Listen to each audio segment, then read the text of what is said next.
All right, all right. Welcome to another episode of the New York Power Hour tonight. This is episode number 8, or excuse me, episode number 9 of the New York Power Hour.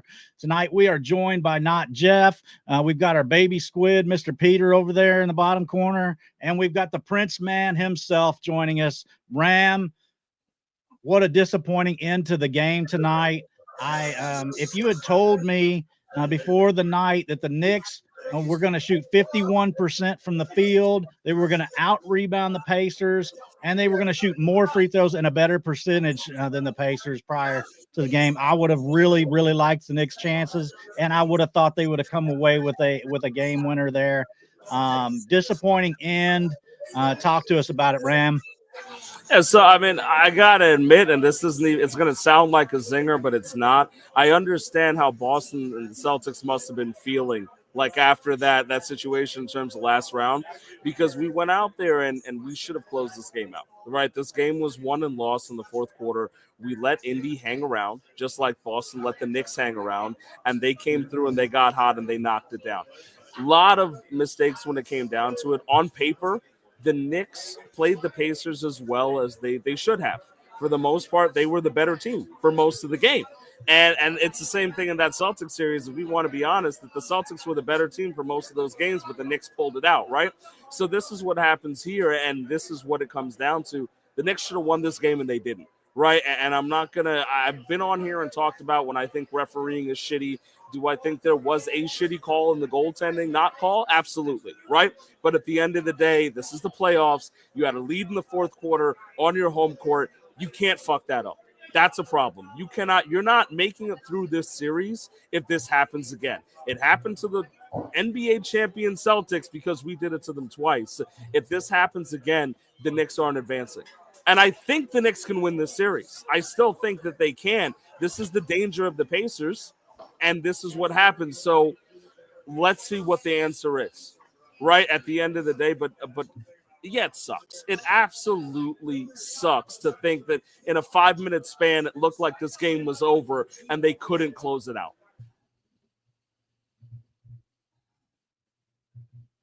Yeah, what are your thoughts? It's disappointing. You had some big leads there.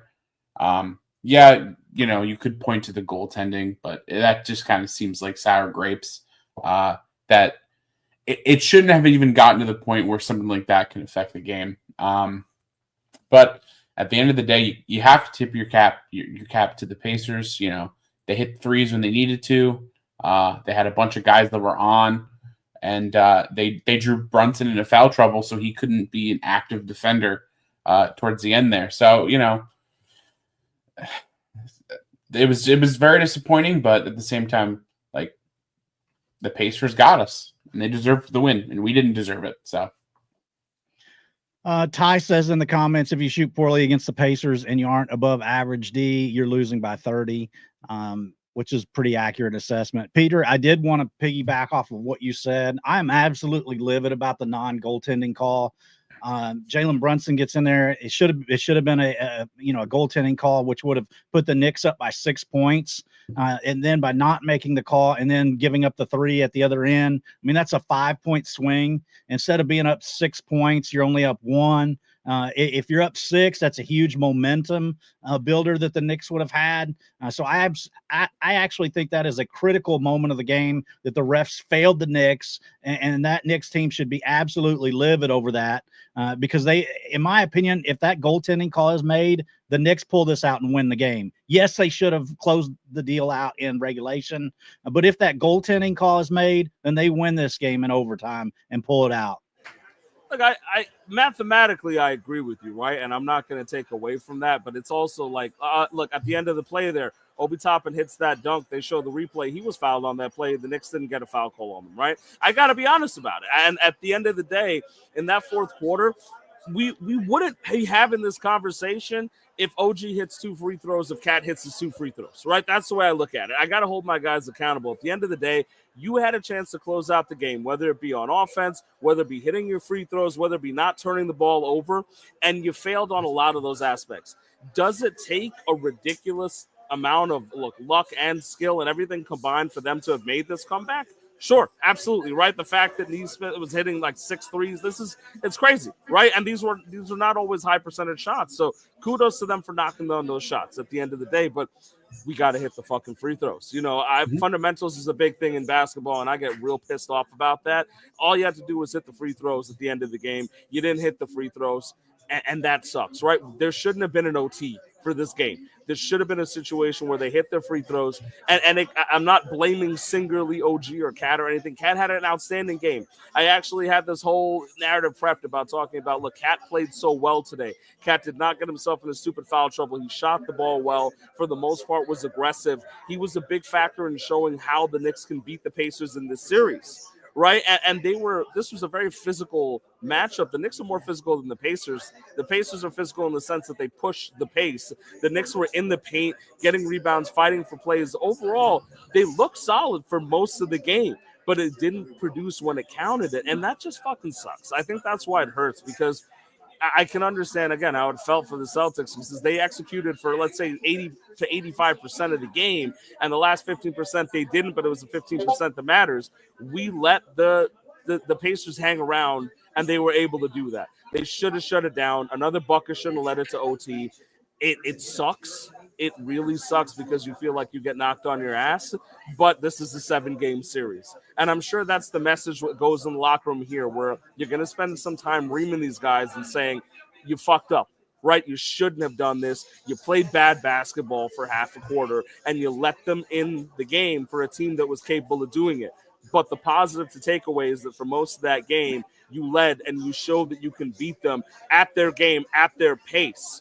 Right, this was a high-scoring game for the Knicks. This was Brunson and Towns for over 35. They shot the ball well. The Pacers' defense looked like Swiss cheese, full of holes for a long time. Right, but the problem is when it mattered, the Knicks' defense was full of holes. So when it comes down to it, this is about executing in crunch time. It sucks to have seen this happen at MSG when this is a game that they should have won. I talked about this going into the series, that you needed to make a statement and win this game. You needed to win game one. You needed to go out there on your home court and set the tone. They didn't set the tone, right? And now you gave the Pacers some hope. And they're talking about going 2-0 down to Indiana. We're talking about on our heels, do we make it 1-1 to go to Indiana? Obviously, that conversation is a lot different on both sides, and it sucks, because you don't want to be the favorite team and thinking about maybe we get a split at home going into Indiana, right? So, and the longer the series goes, the harder it's going to be on the Knicks, just based on the fact that their 5 starters have the most minutes in the league, and Indiana plays an elite pace. So you would have wanted to win this series in 5. Now you're pretty much looking at 6 or maybe 7, and you don't want it to go that long. You do not, right? Especially with the Thunder looking that they trounced the T-Wolves, and they might be able to move to the finals a little bit easier than us. It sucks. This is all around not what you wanted to happen tonight. We were 5 to 4 minutes away from a nice statement win, from a good conversation here, from saying good things about the Knicks execution, and they couldn't close it out. You know, Ash, you are correct. That goaltending call does suck, and that swing is huge. But goaltending non-call. Yes, the goaltending non-call. But I feel like harping on that and focusing on that takes away from the fact that the Knicks did a lot to lose this game. And I think that the Knicks should focus on the things that they did wrong and not the missed call. You know, we have the referees weren't perfect tonight, and they missed calls on both. Like Ram said, at the end of towards the end of overtime, they should have called the foul. Pacers, if the Pacers hit that, they're up by 4. You know, I don't mind imperfect referees as long as they don't take over the game and make it about themselves. They let them play. They let them play physical for the most part, which that's what you want to see. So yeah, that does suck, and it definitely affected the outcome of the game. But I feel like the Knicks' faults were much more of the reason that they lost, and they shouldn't focus on the referee's mistake. They should focus on their mistakes and fix them for game 2. I hear you there. I just feel like that was a totally unexcusable mistake. But also, speaking of mistakes, I mean, the Knicks were up by 14 points with 3.5 minutes left in that game.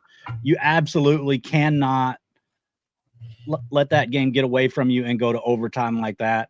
So the Pacers definitely are feeling some momentum. And that's the biggest problem of losing a game in that fashion, is that, you know, now you have kind of like that momentum in going into game 2 where it's a must win for the Knicks. I mean, they absolutely cannot drop 2 in New York going back to Indianapolis.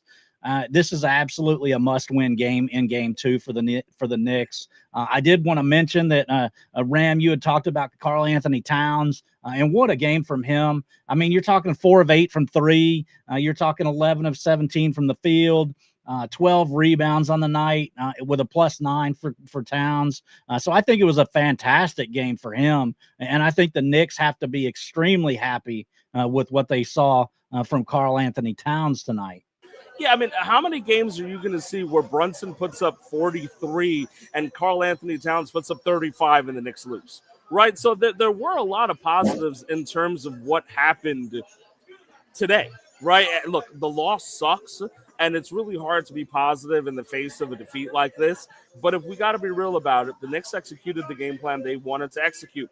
When we look at the box score, right? If you look at the team stats, the Knicks shot a better field goal percentage, right? They got to the line 12 more times than the Pacers did, which was a big thing. This was something I was going to talk about in a positive sense.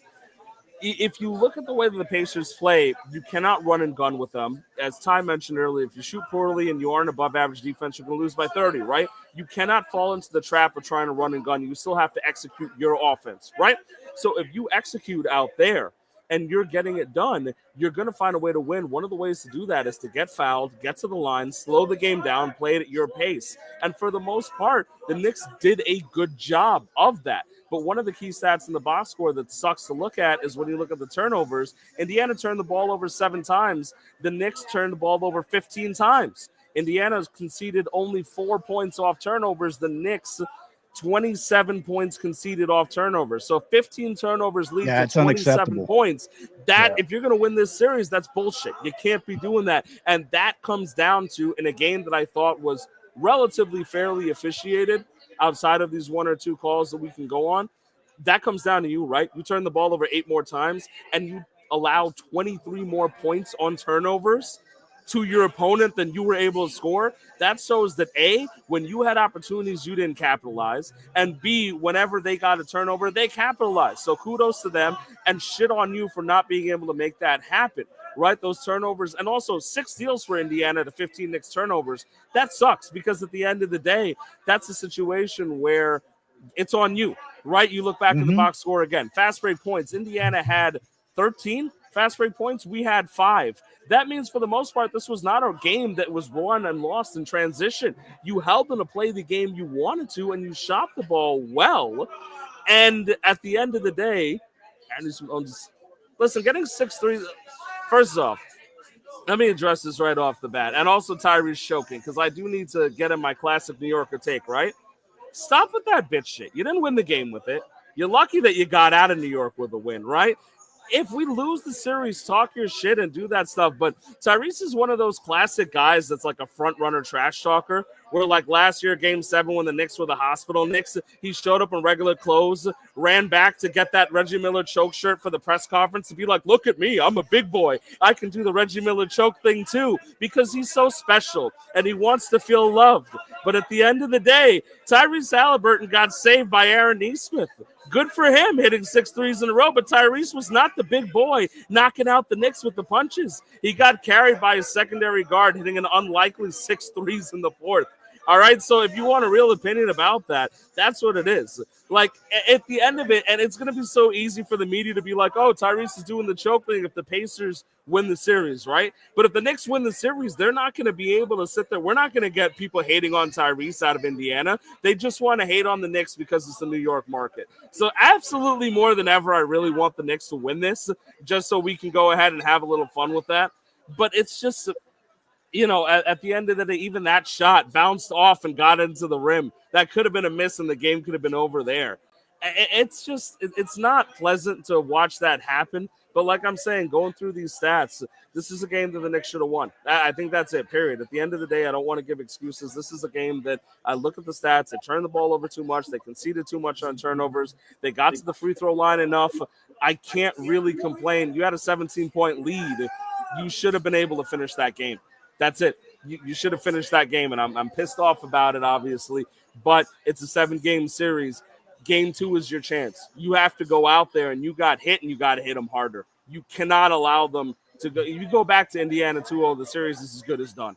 right? So this is where it comes down to what is the answer for the Knicks. Peter talked about it before, that the Knicks are pretty good at answering back. They've been solid throughout the playoffs and getting hit in the mouth and coming back.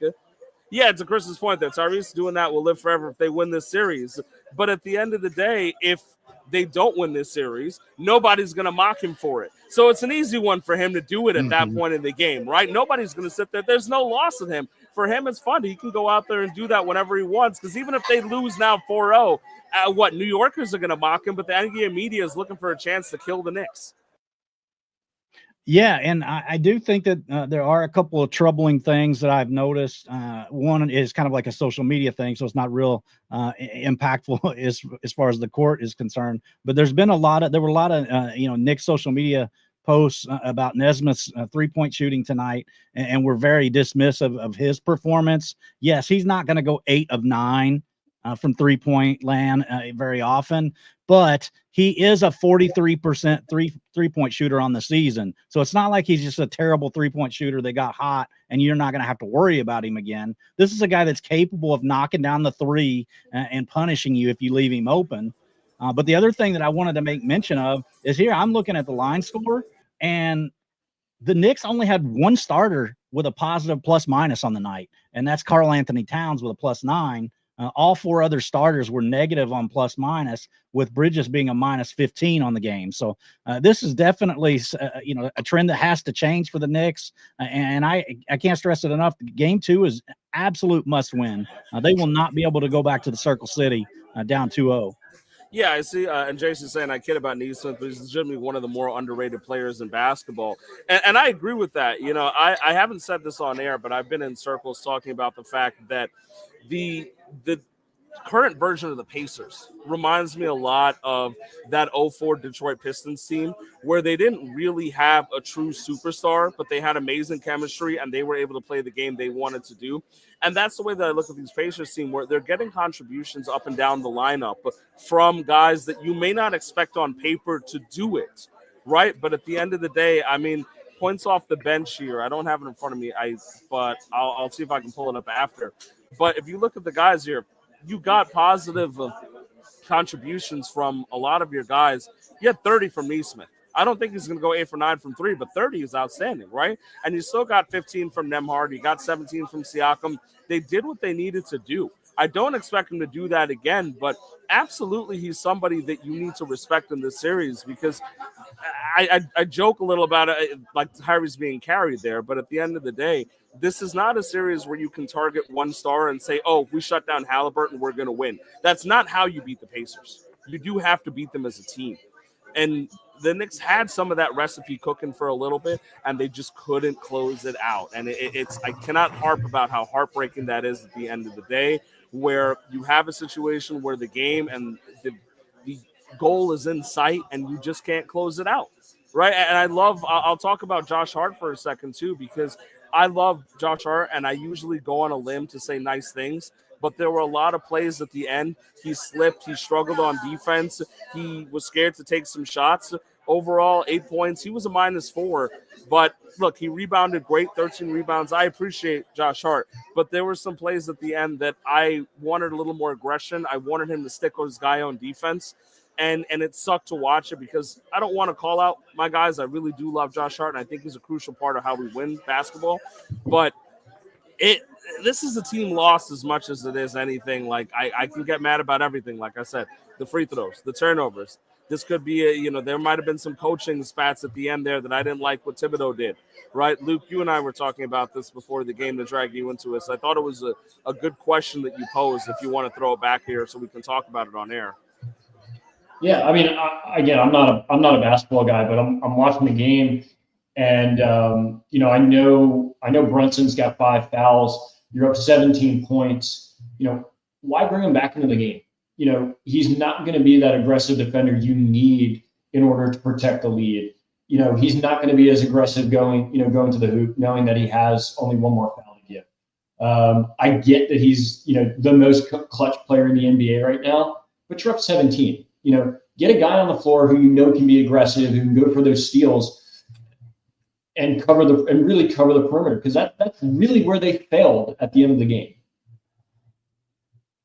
Yeah, and I see what you're talking about there, Luke. I mean, because Brunson being restricted on how aggressive he can be defensively does make it tough and allows the opposition to kind of take advantage of that weak point. But in basketball, it's a little bit different because one, if you were to blow the lead, you don't want him having to come back in cold. Right. But two, in basketball, you're also only playing like 7 or 8 guys typically. Well, the Knicks they did play 9 because Wright came in for a few seconds there as well. But, when you're only playing 7 or 8 guys typically, you don't usually have the flexibility to just pull a guy and have him sit in that scenario. Right. So that's just, especially when it's kind of like the face of your team, really, that Brunson has been. So.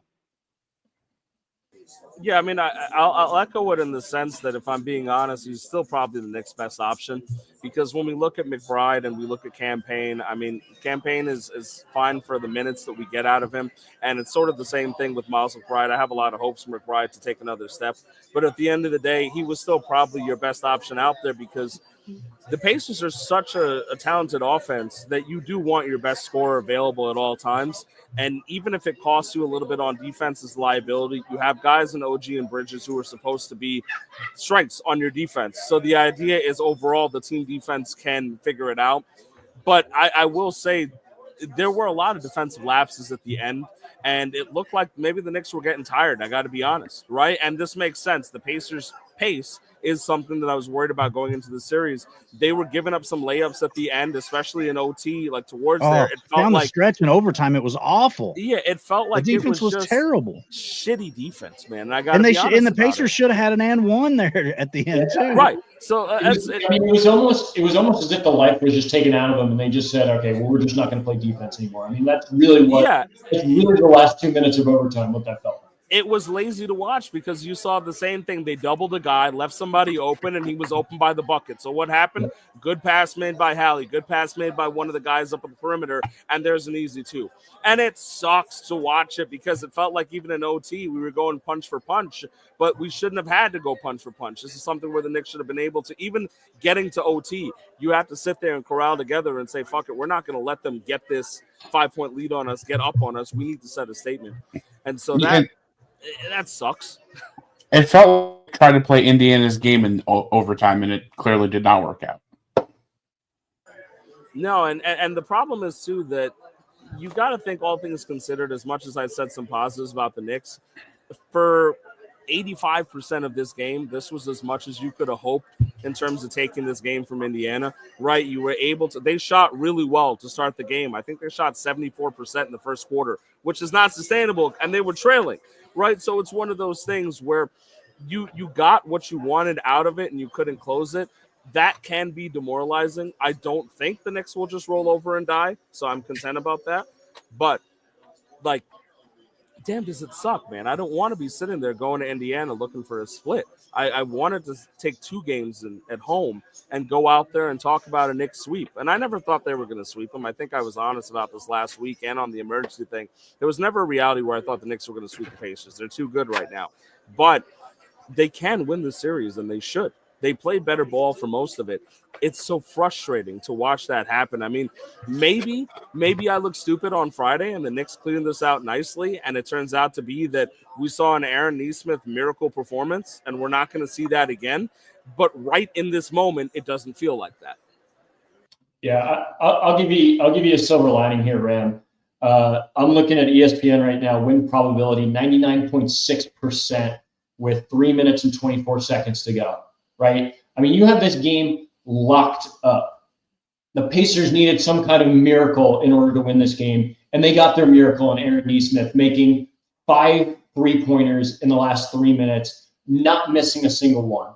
If he just missed one of those 3-pointers, the Knicks win the game. So, silver lining, the Knicks won, 99% of that game. And the Pacers pulled some kind of 1% miracle out of their asses, and they won. And it sucks. And you just hope that the Knicks can rebound from that, get the morale back together, and figure it out for game 2, which I think they can do. Well, unfortunately, Luke, that's probably what Boston fans are saying to comfort themselves too. Yeah, but they're watching from home. No, now. I don't know. I feel like the Knicks comebacks against Boston were a little bit slower. Like they just kind of built up a little bit more. Like it was like, we took the whole fourth quarter to take this game back. Yeah. This felt like 3 minutes. We're going to knock down just a ridiculous amount of threes that has never occurred in this man's career, right? I mean, he went 8 for 9. That was a career high in 3-pointers in his career. Like Ash said, he's a 43% 3-point shooter. Eventually, you're going to fall back to the mean, and it just sucks that you were on the other side of the mean for those last 3 minutes. And I think that's also where the heartbreak comes from, right? Because, and I was talking to you guys about this right before we got on air, but you gave me a taste of what it looked like to have the Knicks win Game 1 here in the ECF, right? And I knew I could see it. It was within range. It was within like a fingertips reach of being able to have that win, and the Pacers snatched that win. So it sucks a lot more because we just beat the defending champions and went out to face the Pacers. The Pacers have all the confidence in the world because they destroyed the 1 seed. And so now they have the right to say, hey, that we've got this game in hand. This should have been something that they won. I'm staying firm in the fact I still think the Knicks win this series, whether or not that makes me look stupid. But this Game 2, like Ash said, it's a must-win. Right now you've made Game 2 a must-win, which sucks to have a must-win on your home court on Game 2, but you need to get that split. And the way that you win is going to be important, because if you win definitively, then you can take momentum back going into Indiana. Yes, they'll sit there and they'll say, hey, we got a split going back into Indiana, but you tell yourselves, well, we got the last win. We show them what we can do. If you allow them to win the way that this one went for Indiana, then you start to see the cracks in the shield, just like you saw with Boston, right? The Knicks were favored to win the series for a reason. It sucks to be sitting here talking about that right now, because it could have been such a nicer night. I could have been sitting there getting excited. I was excited for 80% of that game. And I know better than to count my chickens before they hatch because of the teams that I watch.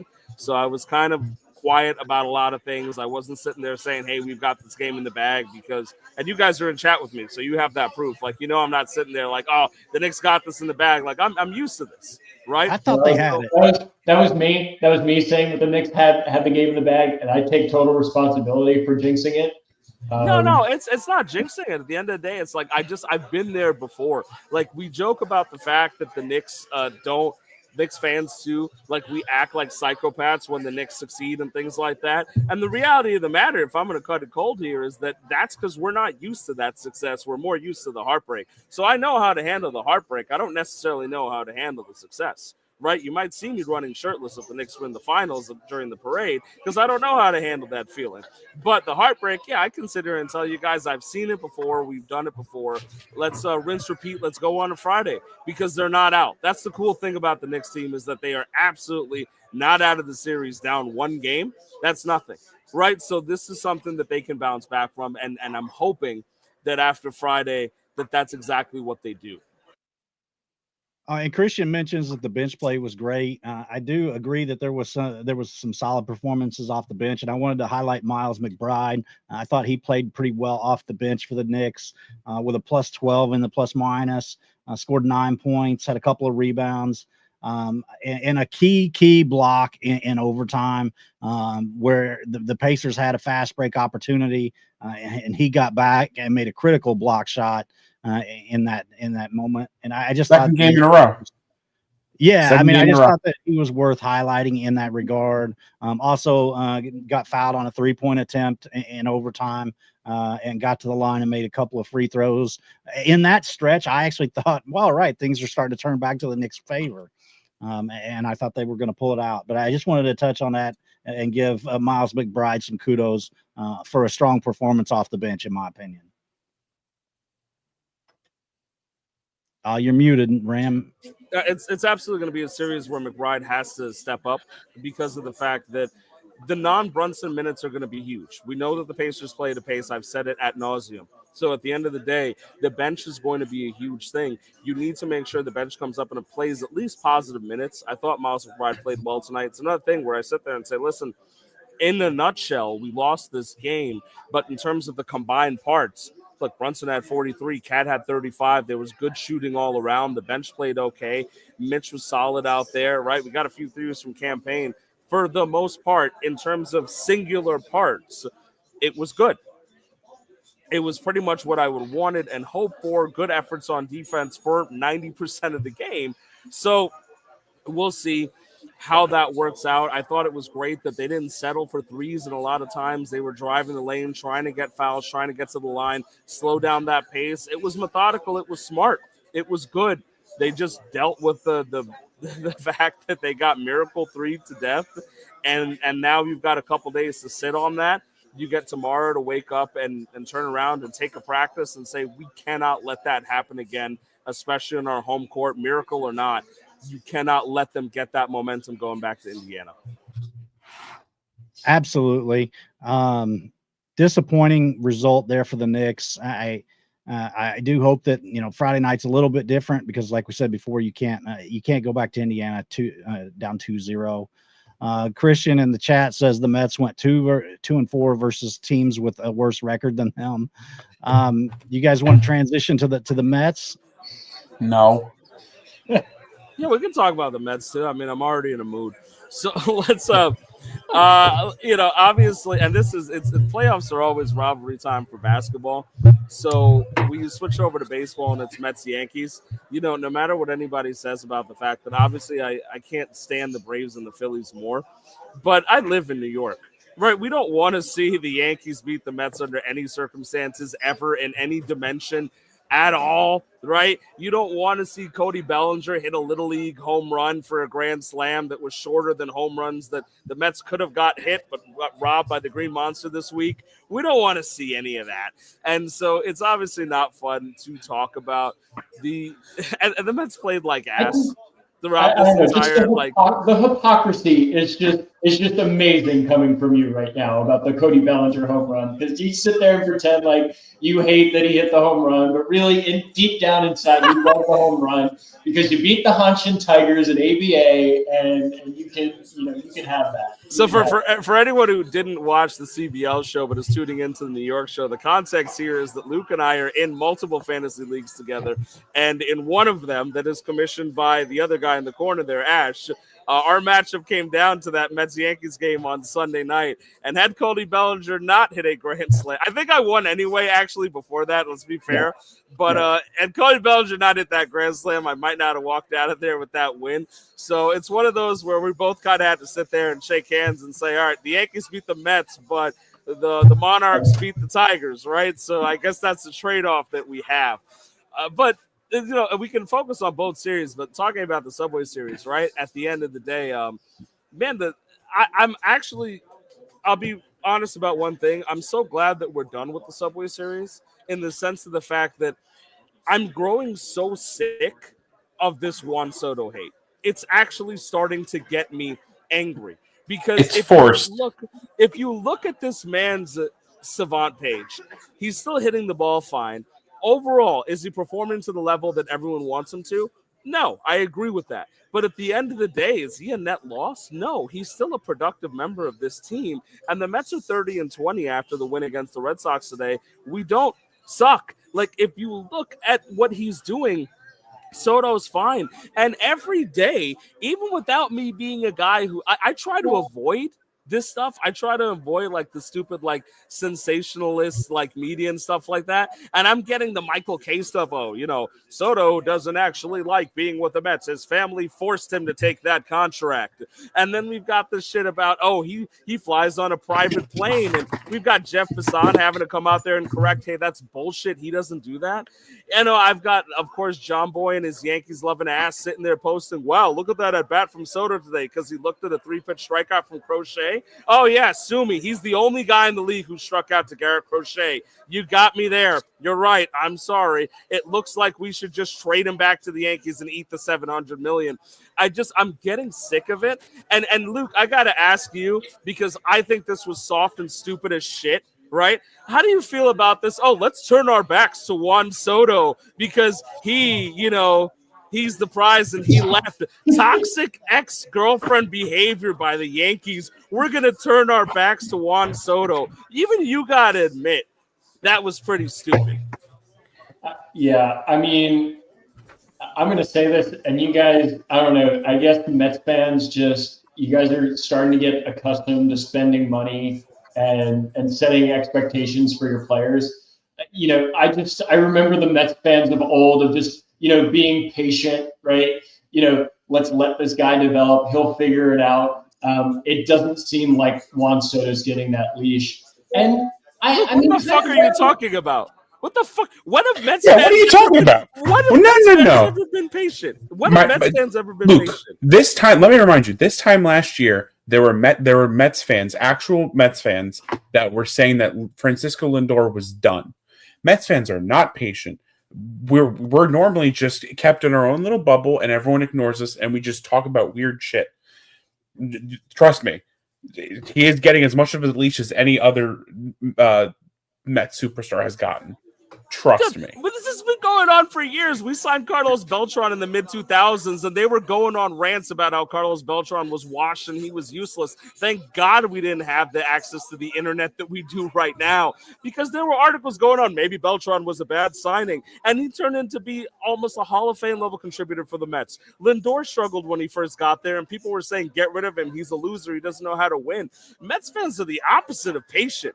What it is that it's now fun for the media to talk about this and say, oh, Juan Soto in the biggest contract in MLB. We've never been patient. It's just irritating me because I'm used to it from our fan base. And Peter's probably used to it too. He can vouch for that, right? We're used to people turning around and saying, this guy is useless now, right? And we don't want him. And then they turn around and act like they didn't hate him when he turns out to have a career year with us, right? And it's just one of these things like what we're used to. But what annoys me is that it's like it's the ex-girlfriend behavior from the Yankees, and you didn't address it. That's why I'm asking you how you feel. You're supposed to be the big brother and the storied franchise with 9,000 rings. Why are you turning your back to Juan Soto like he was a career Yankee and turned around to the Mets? I mean, I don't feel that way, and I know that's such like I don't know if I'm gonna get backlash from Yankees fans, but it's just like, yeah, he signed with the Mets. They offered him more money. Like Cashman did his due diligence and offered him as much as they possibly could. We got beat. I mean, what do you want me to say? Oh, you shouldn't accept the largest contract in MLB history, and I hate you for doing that, and I hope the worst for you. No, like he's a phenomenal player. He was great for the Yankees. I hope he figures it out and gets back to that level with the Mets. But no, I don't sit here and like plot on how Juan Soto is going to ruin his career because he's with the Mets. I mean, part of me is just kind of like, it would be so Mets for him to just totally just fall on his face. Like, you talk about like just bad contracts with the Mets. I mean, we've talked about Jason Bay. We've talked about, Bobby Bonilla. It's just like, Bobby Bonilla. Okay. We're really going Bobby Bonilla was a great contract. Bobby Bonilla was a great contract. Because of Bobby Bonilla, we were able to draft David Wright. I don't want to hear shit about the Bobby Bonilla contract. The Bonilla contract was fine. But no, I think it's really funny, right? And this is at the end of the day, right? Because the Mets lost the series to the Yankees, so of course I got to give you your keep for that, right? The Yankees beat the Mets in the series. But I grew up watching the Yankees sign everybody from under the sun and just sit there and be like, no, you're always taking the biggest contract. You're coming to the Yankees because we're giving you the most money. These guys like Teixeira, all these guys stayed because the Yankees threw so much money. So now it happens to them once, and now they're heartbroken, and they're trying to sell fuck Soto shirts out there as if he spawned them personally. Like, you got to admit, Luke, even as a Yankees fan, that's some soft as shit behavior. Listen, sorry. I wouldn't say it's soft. It's just salty. Like it's salty bullshit it's not necessary. Like it's just, I don't know. You want to know what it is? It's what Yankees fans say Mets fans are. That's what it is. But to kind of backtrack to the beginning of this thing, this Soto thing is so ridiculous. Look at all of his look at his Savant page. Look at all of his stats. He's not swinging at balls. He's not chasing at balls any more than he normally does. He's swinging. He's making great contact with the ball. The hits aren't coming. Oh, he doesn't look happy. Yeah, probably because he's not performing to the level that Juan Soto expects himself to perform. And even then, if you take his stats and put him on some random baseball player, everyone's talking about how much of a great year that random baseball player is having. But the thing that pisses me off the most is that you have somebody like Michael Kay, who is the Yankees play-by-play. He has his own radio show. And before all this, he was a respected journalist. He's going to go out there and just make straight up these are things that I've read. I was before my time. So maybe respected journalist is a bit of a stretch. But he's going to go out there and make straight up lies about Juan Soto and his family, so much so that his own network partner, Jeff Passan, has to make a tweet and correct what he said. Are you fucking kidding me? Imagine if Gary Cohen said these same things about someone in the Braves or the Phillies. He would get lambasted. He would get destroyed, and rightfully so. And Michael Kay is able to say these things, and no one's able to do anything. John Boy, which is fine because they're a Yankee fan organization. I don't care about that. But Michael Kay is allowed to do this, and nothing happens. I'm sorry. That's so fucked up. That's so wrong. Like ESPN, you're supposed to be this one of the largest media companies, and you act like John Boy Media. Juan Soto's supposed to have the microphone, and the morning after they announce it, that dipshit who I just can't remember his name now tweets, "Oh, we're going to ask him about Aaron Judge and the great season Aaron Judge having." Why are we asking him about Aaron Judge? Why are we asking about it? He doesn't play for the Yankees anymore. He plays for the Mets. Ask him about the Mets. Ask him about how he feels about playing for the Mets. Why are we asking about Aaron Judge? Because Aaron Judge is the best player in baseball right now. Aaron Judge doesn't play for the Mets. Same team last year. Then interview Aaron Judge.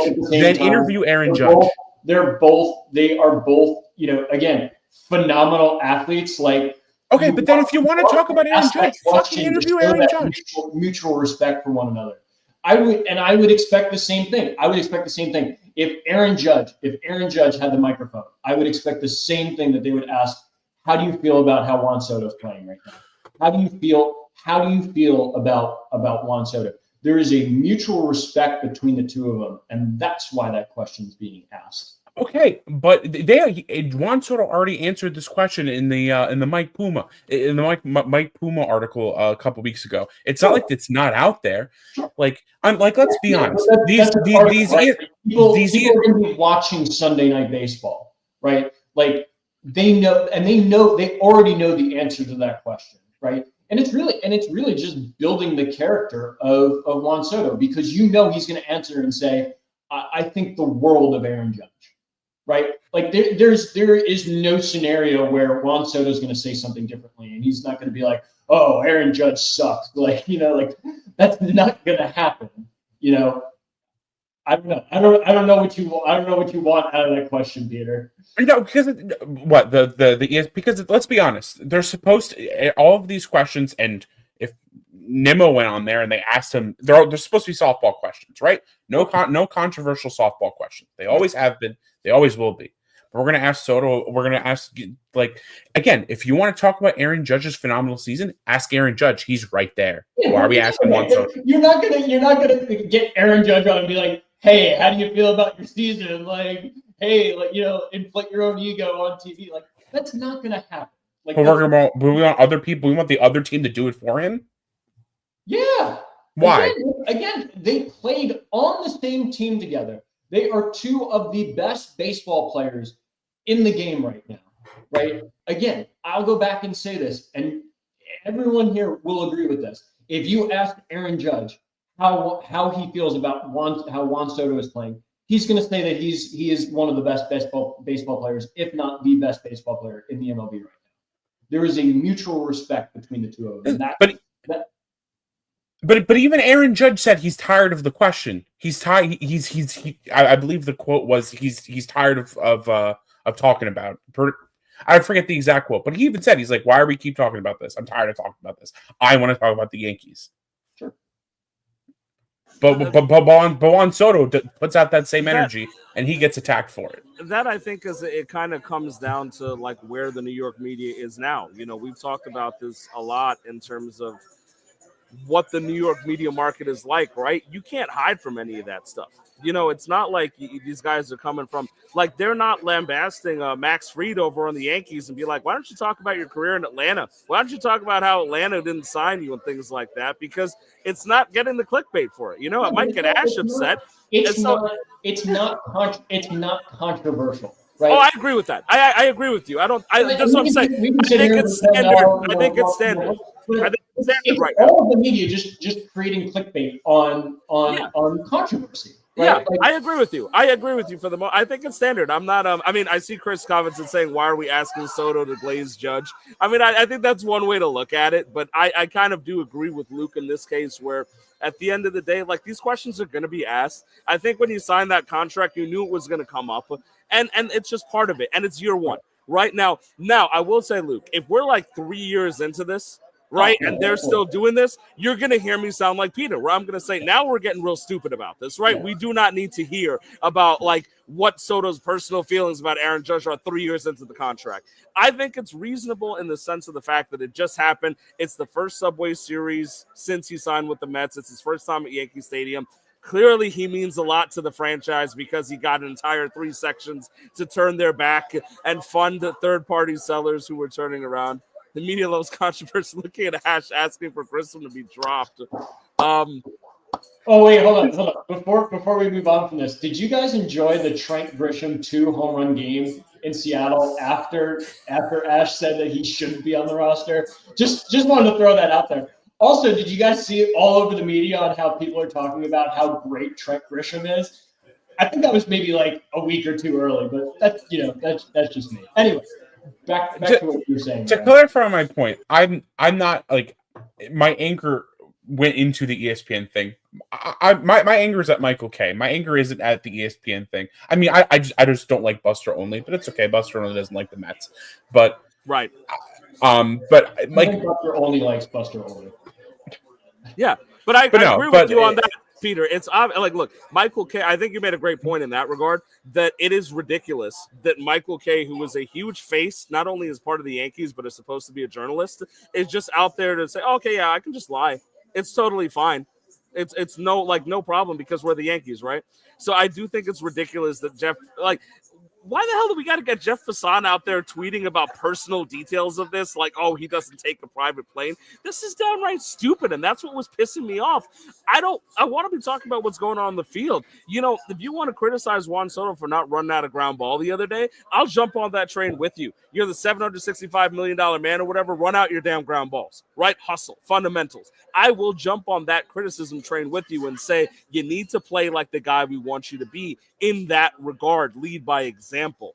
And I know you're not like the captain, you're not like the guy in the clubhouse yet, perhaps, but you still need to do it the right way. So I'll jump on that criticism. I'm not against criticizing Juan Soto, but I'm sick of this petty, like, gossip rag bullshit. What are we doing? I don't need to be dealing with this, and it's so annoying that I have to, even if I don't want to, it's in my face. Right. And I feel almost sick that I'm giving it attention because I feel like that's the point of what they want is attention. Right. But it's so frustrating because even I can't avoid it. Every media market is doing this crap. I got guys over here lying about stuff. It is exhausting. I just want to see Juan Soto play ball for the Mets and be happy. And again, the Mets are above 500. We're 30-20. Right. I mean, like, if this is on pace for 100 wins still. This is ridiculous. Well, and then the team bounced back today with a big win over Boston. And one of the bright spots for me was Tyler McGill, who had kind of struggled in the last few outings, in my opinion. Today came through with a 10 strikeout game, only gave up 1 run, only 1 walk, 4 hits. I thought Tyler McGill was a huge bright spot for the Mets today. Yes, but he did leave the game with bases loaded, and Wazon Brosvan, who's, I believe, pitching to a .25 ERA so far in this young season, really got him out of it. Brazovan is pitching ridiculous, and I have no idea what's going on there. I love that the Mets have been able to figure that out. Tyler McGill is a guy that I have gone back and forth on. I have openly said on this and off air that I think that he's much better served as a late inning bullpen guy. And he shows moments like this. The Red Sox kind of just dealt with it today. I don't know if it was just one of those where you couldn't finish the sweep, but they just kind of sat there and rolled over and let him strike out like 9-10 guys. I don't think Tyler McGill is that level of pitcher. I'm looking forward to the days when he's not in the rotation, but I am happy about the fact that they were able to pull out that win. And, this is off like a weird Red Sox series where they rallied behind a really shitty umpiring job. I was talking about this with Chris. Game one, I was mad at the calls, but if I'm being honest, both sides had a really shitty strike zone all game in game one. And then you lead that into game two where Walker Buehler got hosed and the ump show took over. Can we talk about Walker Buehler for a second? Because everybody was villainizing Francisco Lindor in that.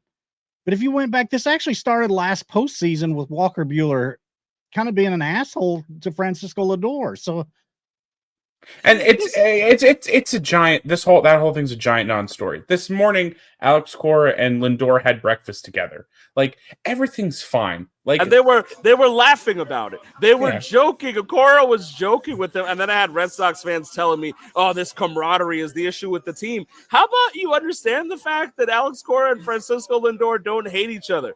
I'm pretty sure it's one of those things where not everybody has to hate each other. I can't imagine the Boston Red Sox have voodoo dolls of the Mets out there, right? And at the end of the day, Cora's Puerto Rican, Lindor's Puerto Rican. They're boys. They had breakfast and laughed about it. It's gamesmanship. He sat there like, hey, I saw you try to get my boy thrown out of the game, and I had to get in there and get thrown out of the game.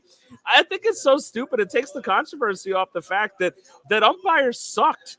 That umpire sucked. That was a horrible. That non-strike call to Soto. I mean, that was. I understood why Walker Buehler was pissed. I mean, that was right in the heart of the play. You should be. It wasn't even a close. It wasn't even a borderline Chris pitch. mentioning Lindor was coached by Cora in the WBC. That isn't that point. They're Puerto Rican boys. Come on, this is not about that. Let's talk about the fact that the umpires continue to suck, and the robot umpires cannot get here fast enough. Because how many times? And Luke, so you got to back me up on the Yankees side because I luckily don't watch as much Yankees footage as I would think. You guys have seen a pretty shitty strike zone in a lot of your games too. Yeah, a pretty decent amount. I don't know. I think I always shake my head at the robo umps, but maybe that's a conversation for another time. You said what? I think that we'll next spring I think we'll definitely see a challenge system in place, which I think is good. I don't think in a 12-1 game we need to be nitpicky on the strike zone. Like at that point you want to get the game over. So Luke, challenge system would be fine to me. You don't like the robo umps, or I couldn't hear you. What did you say? No, I'm not for the robo umps because it's just like, what are we going to talk about? You know what I mean? Like what are we going to talk about? Like The fact that they're not perfect. Save me the trouble of Angel Hernandez and these guys, man. I mean, okay. Let's get something straight. Angel Hernandez should be nowhere near, any kind of officiating. No, if you're not for the robo umps, you've decided to become Angel Hernandez's biggest defender, right? And so I'm gonna. And obviously, I'm stretching here, but look, the strike zone for the and Peter and I have talked about this. We have been hosed on some bullshit ump scorecards this year. Right? Like it has been some really annoying. And granted, I will say one thing that doesn't get talked about enough is that sometimes the national strike zones, like the TV boxes, are not that accurate. So and if you put both broadcasts up, the two different broadcasts, the home and away broadcasts, will have different size boxes on the screen. Right. And those boxes influence public opinion so much. Right. And so I usually look to go to the ump scorecard thing to see like how close the game is because I don't want to be calling for their heads. But I'm getting so tired of this shit. I mean, look, this was against my team. Walker Buehler should not have been thrown out of a game for being right. Alex Cora should not have been thrown out of a game for looking it up and being like, hey, you're an idiot and you threw out my guy because you were wrong. And then he gets tossed. I mean, like this, there's no consequences to these guys. And that was completely started by the umpire. Like he, what Walker Buehler said wasn't even that bad. He was like, I threw it down the fucking middle. And then he just throws his masks off, starts taking step towards him, get back on them, and like completely on the umpire. Looks like Nick Kurtz must have hit a home run, I'm assuming, Ty, by that comment. They hit another one the other day, so hopefully Nick Kurtz, as I've talked about, hopefully he finds that power. I love the guy. I see that Kurtz said, hey, even tonight, the ump told Campbell that was my bad on the 1-2 from Diaz in the ninth. Horrible ump job this series all around. Yeah, and Chris is a Red Sox fan. I can agree with you about the fact this was a shitty umpiring job this series. I mean, if you can walk away from a series and both teams are complaining about the umpiring, I do think that's pretty special that you can walk away with two teams that don't hate each other and somehow united in like a gang war thing to say, hey, screw the umps. It's the BDS New York Power Hour. It just brings people together. You know? It does. Just like that's what we do here. If the Knicks won, the opposite of a jinx, I'm really good at saying like things on air that somehow come back to bite me. So, like, I must be facing Nick Kurtz in fantasy or something. It was like when I said I don't like PCA and he hit like 5 home runs, and I'm like, Jesus Christ, these guys need to stop. I need to stop mentioning guys on air. I'm getting real tired of this shit. You know, so maybe I should just talk bad about the Knicks and be like, you know what, the Knicks are dead. This is over. And then they're going to make me look stupid on. I don't know if these guys are listening or not, for Christ's sake. But, Luke, overall, though, I mean, you're a Yankees fan. You can have your moment. I mean, you guys knocked us down in the Subway Series. How did it feel for you? Oh, I mean, it feels great. I mean, it really feels great to beat up on the Mets. I mean, I say beat up, but I mean, you look at Sunday night's game. If Alonso doesn't airmail that ball going home, maybe it's a different game. You know, it was a big 6-2 win on Friday. It was a close one on Saturday. You feel good. You feel good. You know, not just beating the Mets, but you feel good when your team is playing well, they're pitching well, and it really looks like the Yankees are putting team at bats together, which is really great. Yeah, and you touched on something there that I want to also bring Peter into, because you talked about defense, right? And part of the reason that he champions Brett Beatty is because of the fact that he's gotten above average glove, and I'll be honest about that, right? But this was we talk about Brett Beatty. Yeah, like both the Red Sox series and the Yankees series. It just sucks when you watch your team make dumb defensive plays, right? And at the end of the day, look, Vientos is close to a liability in the field. I know he's not good in the field. Alonso, for the most part, fields his position well, and I'm usually one of the people that tries to defend that, right? I feel like he fields it well, but these are games that were cost. And going into that Red Sox series, Alonso had the yips for a bit, right? He was getting nervous out there, and I will say I liked the way that he laughed it off. He made a play in that same game in game 1 where he threw it over to Senga, and he was kind of cheering for himself like, yeah, I did it. And I was like, you know what, that's fun. I appreciate that attitude. But the defense of the Mets right now has been a pain in our ass, and I'll let Peter talk about that because he can say nice things about Brett Beatty in that moment too. You know, just real quick, Brett Brady, 3 RBIs today. So he's more than just a glove. But, you know, yes, overall the defense is concerning, especially Lindor. Last year, it felt like he was automatic. He can make almost no mistakes. He's made quite a few so far this season. Honestly, overall, I'm not super worried about it because I think eventually Mendy will do the right thing and move Vientos to DH and move Beatty to third. I feel like at least defensively, he's earned that spot, and if he keeps hitting like he is, then he will stay there. He doesn't have to, hit like the world's on fire. He just has to hit pretty okay. And you know what? Considering that these past couple series, none of the Mets have really hit. Hopefully today they woke up the bats a little bit, but overall it's been really bad. Honestly, I'm more concerned about them with runners in scoring position than I am about them on defense, because it's been a problem for like 3 series now. Yeah, they and this is also something that Soto's been getting a lot of crap about, is that he has not hit with runners in scoring position at all. You know, I'll bring that stat up in a second because I was looking up. I was going to make a joke about the fact that Beatty finally got over the Mendoza line with his hits today. So he's batting .222. So I'm proud of the fact that he's over the Mendoza line. That might not be something we reference anymore because batting averages are not a big deal anymore, but we used to talk about the Mendoza line back in the day. Ash, I'm sure that in your day you've talked about guys hitting the Mendoza line one time or another. Well, I will say there is one guy that over the last week is well below the Mendoza line and has about a 60 for his WRC plus, and that would be Trent Grisham. So I think we might be having some regression going on. I think it's hilarious that we've got two guys. It's a very small sample size that you're just picking out. If Grisham, I feel like it's kind of got to be the same thing where, like, if I told Peter I'd get the Beatty jersey if, like, we get to an agreement, I feel like you and Ash, Luke, have to come to an agreement where he's got to get a Grisham jersey. Like, we have to get to a point where we create some kind of arbitrary agreed upon line that the two of us get punished for our takes, or that otherwise, like, there's obviously got to be a trade-off here, because, like, if we're right, there's got to be something else here. So I'd like to agree to something, not live on air because putting everybody in the spot makes no sense.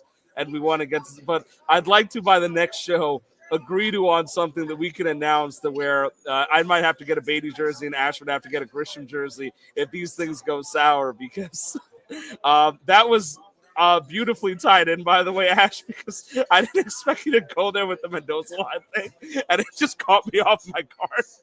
You found a way to tie that into hating Trent Grisham, so I like that we're somehow the Mets fan and the Braves fan are in sync. That says a lot about where we are in our takes. Chris says if Grisham makes the All-Star game, why would Grisham make the All-Star game? He's not making it. He shouldn't be on the Yankees roster, but somehow makes the All-Star team roster. Yeah. Okay. Well, if we want to talk about really small sample sizes, can we talk about Aaron Judge's on just Saturday's game? Can we do that? Yeah. I'm glad. Look, I'm glad the Mets were able to take one out of each of these series. I'm glad we didn't get swept, right? Because I'd be sitting here real miserable if the Knicks lost and the Mets got swept to the Yankees and the Red Sox. And it's frustrating because these are games that you think they could have won. To Peter's point, right? Out of the Buehler ejection and stuff like that, that should have been the game the Mets won, right? Because regardless of it being a beneficial circumstance for the Mets or not, at the end of the day, they were stuck on having to go bullpen for that, and we ended up getting shut out. And so this comes down to the fact where the Mets are hitting and runners in scoring position. It is garbage. And I'll look it up in a second, but it's just not fun. We see here, though, Luke, I'll let you talk about this one. This is a comment for you. How do you feel about that? Your two favorite boys, Grisham or Rice, gun to your head. Who are you taking, Trent Grisham or Ben Rice? And remember, Ash is listening. I'm going Ben Rice. I'm going Ben Rice all day. I'm an Uncle Ben's Rice kind of guy. All the love for Trent Grisham, but Ben Rice all day. Dartmouth guy. Can't hate him. And then today the Yankees had a pretty exciting victory with Jason Dominguez hitting the walk-off. How about that one? Yeah, no, I mean, it's interesting too, Ash, because you talked last week about how or maybe this was 2 weeks ago, how you can't sit Jason Dominguez, right? You can't. But since they've sat him, he's played really well. Again, at some point, and this was my point from 2 weeks ago. Maybe I was a little too expressive, and it got lost in all of those emotions. But at some point, he has to learn a lesson that when you aren't playing well, you can't be on the field. And it seems that he's learned that lesson, and he's starting to hit the ball again. I think in the month of May, I think I saw today he has a 950 OPS right now. So it sounds like he's figuring it out again. Just as a young player, you need that kick. You need to get that back. Yeah. So yeah, and then Chris said that he needs the bat in his hands, and I totally agree with that. A young player like that with that high of a ceiling, you got to get him in the lineup and get him some reps. So that's what I wanna ask there, Luke, for a second. Not even just to mess with you, but you're defending that move. You think that's actually what led to him bouncing back? I'm 100% sure of that. Yeah, no, there's no doubt. I mean, again, yeah, put the bat in his hands, but if he's being a detriment to the team, he needs to understand that. Like that, it's not one single player that makes a team in the MLB. It's different. It's different than the NBA, right? Where you can bring in this superstar and he'll just take over the court.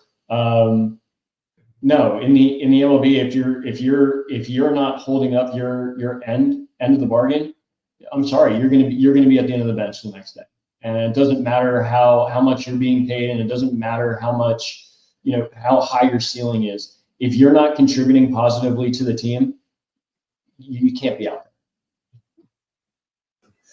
Yeah, well, speaking about not contributing positively, I did manage to pull this image up. So this is the Mets in scoring position right now. I think Peter on the side to me told me that they're batting, 246 with runners in scoring position? Yep, right? 246 as a team. And, you can see here Alonso's producing, right? 348 over there. These averages are on the side there. I might have to pull that BDS logo for a second. But you can see that, look, Lindor, thank you, Ash. So Lindor 182, right? Soto 125, and these are guys that have had 44 at bats. Even Nimmo 58 at bats, runners in scoring position 224. At the end of the day, these are not numbers that contribute to you winning your division, right? I got to be real. This is obviously a small sample size, but if you look at these numbers kind of closely, some of them are unqualified numbers. Just like Oscar's got a few at bats and things like that, but. Luis Angel Acuna, who's been in there a lot because of his defense, 31 at-bats, 194. You're seeing a lot of ones and twos in there. Only Alonso's been able to produce, and you see he's got 4 homers, 26 RBIs. Yes, you've got some RBIs from Lindor, and these are archaic stats. We're not talking advanced stats, but at the end of the day, that is not fun. That is not fun and not something you want to see when you talk about what needs to be done by winning teams. The Mets have also been one of the more unlucky teams in the league. This has been talked about, but at the same time, you got to hit with runners in scoring position, right, Peter? Yep, absolutely. I mean, it's clearly been an issue. The pitching's been good for the most part. I look at David Peterson's last start, he was fine. It's just they didn't get it. They didn't support him, and then Cody Bellinger had his big Yankee moment so far in this early season, and good for him. He got it done. We couldn't. Oh God! I will say on a positive note for the Yankees, because I want to get it off of my chest. Will Warren has been pitching very well for the Yankees. Luke, how do you feel about that?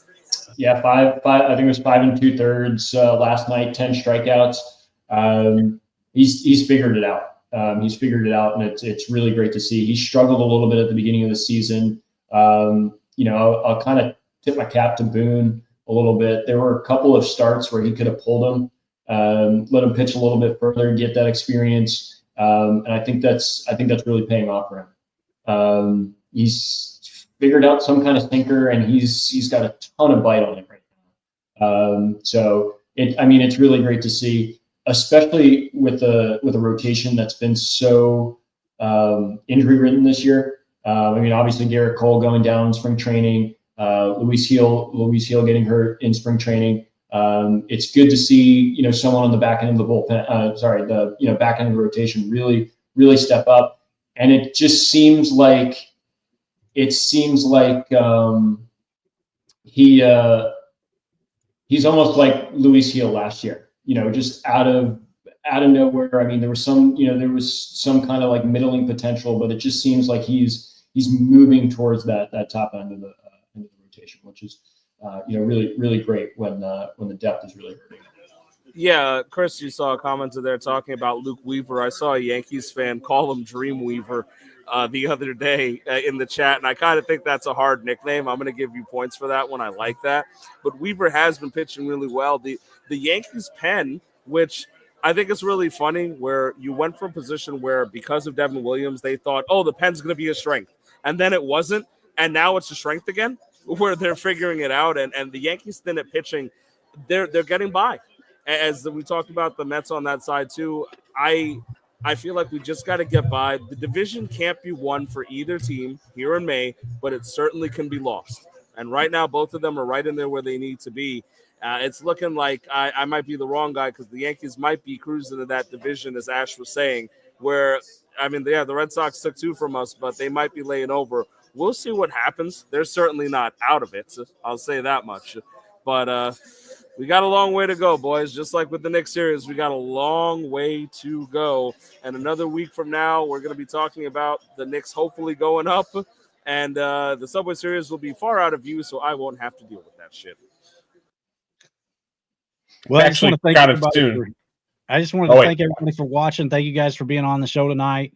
As we kind of come to a close, I'll throw it around you guys for your final thoughts of the night, whether that be on the Knicks or the Subway Series or whatever you want to talk about in the world of sport. I'll throw it to you, Ram. You can start us off here. Gotta win game 2 so much. We're not going to Indiana down 2-0. You need to go out there and just win, baby. Winning cures everything. I could have been talking about the turnovers and all that stuff, but leading into this game, I had a lot of positive things to say. So at the end of the day, just win, baby. Get that split, go back to Indiana, and take that momentum back. 100. Not Jeff. What do you got for us? Before my take, I want to give you the ability. Do you want to talk about the Oilers tonight, or do we? This is the New York Power Hour, man. Tough night. How about the playoff performance by the New York Rangers? Yeah, no. Well, next year we'll have a good playoff performance. Nothing for me from New York sports. So, great win from the Yankees tonight. Jason Dominguez with the walk-off, good resilience from the guys. 3 in a row. And if I want to close it out, I want to say, for CBL, I know we were talking about this last night. Big East is supreme. It is the top conference in the CBL. Just wanted to plug that here too. Little inside baseball here with talking about our fantasy leagues. But Peter, what do you got for us? So my closing thoughts has actually nothing to do with New York sports, so I do apologize for that. But if you see the cap I'm wearing, it is it's a Napoli hat. I follow this team, SSC Napoli. They are in the Italian Soccer League. Friday is the last game of the season. Napoli play a game, and the team in second place, Inter Milan, play. They play at the same time. Napoli is 1 point ahead of Inter. If they win Serie A. It would be the fourth time in 2 years. The second time in 3 years, but only the fourth time overall in their history.